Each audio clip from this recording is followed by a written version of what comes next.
করিম। উপস্থিত গোবিন্দগঞ্জ উপজেলার বিভিন্ন প্রান্ত থেকে আমার ছোট বড় ভাইয়েরা এবং উপস্থিত আছেন সম্মানিত অতিথিবৃন্দ, সকলকেই জানাই আমি আমার আন্তরিক সালাম, আসসালামু আলাইকুম। আসলে এই ধরনের একটা আয়োজনে কথা বলতে গেলে কিছু প্রিপারেশন নিয়ে আসতে হবে। আমি হঠাৎ আসছি, আমাকে কথা বলতে দেওয়া হয়েছে।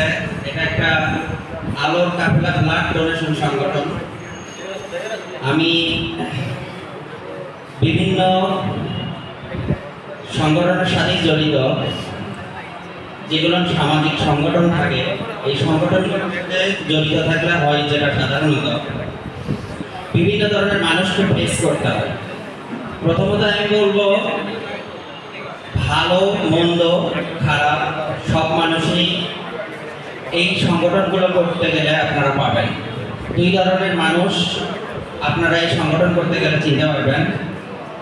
যারা বিশেষ করে রাজনীতি করে তারা সমাজের সব ধরনের মানুষকে চেনে, এক। আর দ্বিতীয়ত, যারা এই সামাজিক সংগঠন